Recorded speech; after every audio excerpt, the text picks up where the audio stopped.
Salut à tous, je vais vous dire quelques mots sur mon actualité d'auteur, sur les nouveaux livres qui se profilent et sur une éventuelle collaboration que l'un ou l'une d'entre vous pourrait avoir avec moi sur un projet en cours, mais je vous réserve ça pour la fin.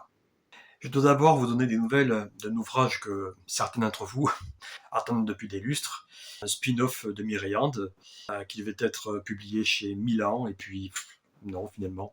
Je veux bien sûr parler du Long Voyage de Farf, un personnage très aimé des fans de la saga, dont j'ai décidé de raconter les origines jusqu'alors mystérieuses.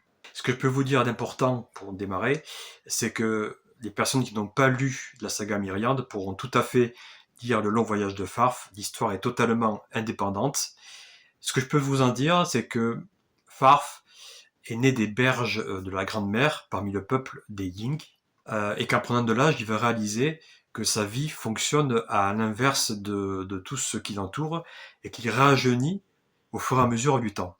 Et certaines circonstances vont le pousser à accomplir l'épreuve de ce qu'on appelle le long voyage.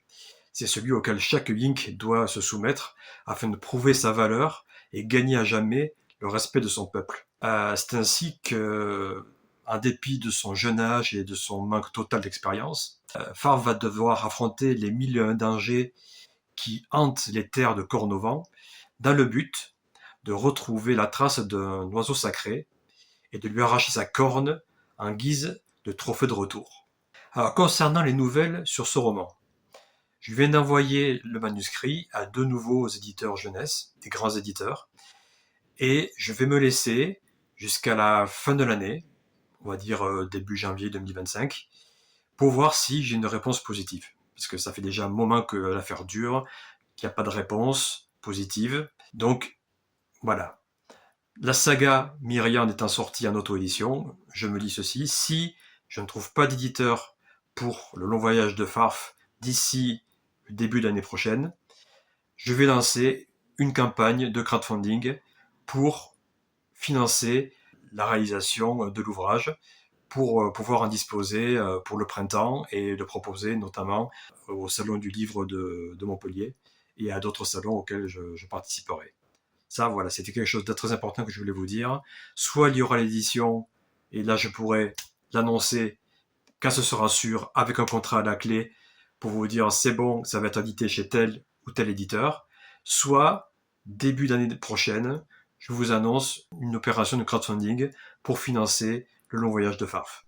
Autre chose maintenant, un projet énorme sur lequel je me suis attelé il y a de ça un an déjà, quelque chose qui me tenait vraiment à cœur, et qui est le préquel à la saga de Myriande. Je pensais pas un jour en écrire un, mais voilà, ça s'est présenté. Je veux parler de Morled, et qui est une grande histoire de fantasy, un peu dark fantasy en fait, et qui prend des proportions que je n'imaginais pas jusqu'alors. J'aurais dû m'en douter, sachant le foisonnement de personnages qu'il y aurait dans l'histoire, le foisonnement d'intrigues, de sous-intrigues, de combats, d'histoires politiques, etc.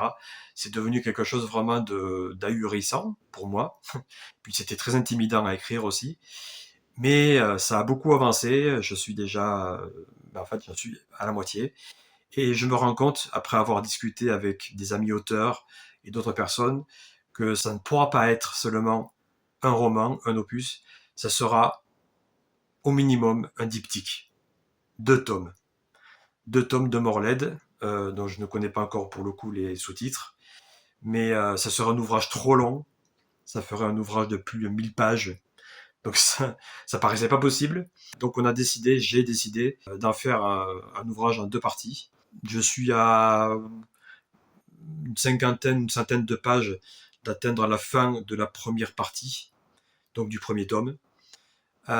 Et je m'attellerai un suivant sur la suite, mais par contre ça veut dire que je pourrais commencer à retravailler sur le premier tome, la relecture, à la réécriture, tout ce travail qui est très important dans la fabrication d'un ouvrage.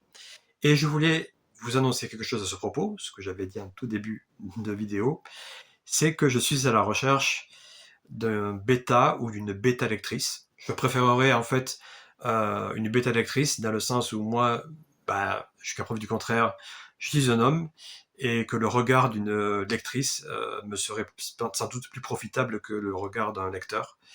Donc, je vous fais cette annonce. Si l'un d'entre vous aurait envie de découvrir, de lire et de pouvoir m'apporter ses critiques, ses points de vue, son point de vue extérieur sur cette première partie de Morled, bien, qui m'écrivent, qui m'envoient un message privé, et on pourra du coup en discuter, voir un petit peu aussi vos références, si vous avez l'habitude de lire des romans et d'avoir été déjà bêta lecteur, bêta lectrice pour un autre auteur. En tout cas, j'aimerais voilà, pouvoir en discuter et voir ce qu'il est possible de faire avec vous sur ce grand projet, vraiment grand projet, qui est le plus grand que j'ai mené depuis la saga Myriade. J'ai écrit cette trilogie qui est à ce jour ce que j'ai, à mon sens, fait de meilleur. Et là, c'est le préquel, tout ce qui s'est passé 1000 ans avant l'histoire de Myriade, qui concerne de nouveaux personnages, qui vont intégrer aussi quelques Myriades, mais sous une autre forme que celle que vous avez connue. Le monde des hommes également, et surtout le peuple des Okrill, qu'on va vraiment découvrir dans son entièreté dans cette histoire. Ceux qui ne connaissent pas la saga ne connaissent pas évidemment les Okrill, mais c'est un peuple à la base de combattants, de guerriers, qui ont précédé le monde des hommes et qui vont nous amener à découvrir ce qui s'est passé bien avant dans l'histoire de la saga, qui va devenir pour le coup une saga beaucoup plus dense. Je vous laisse sur ces quelques mots.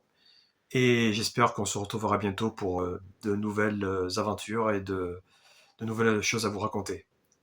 À bientôt!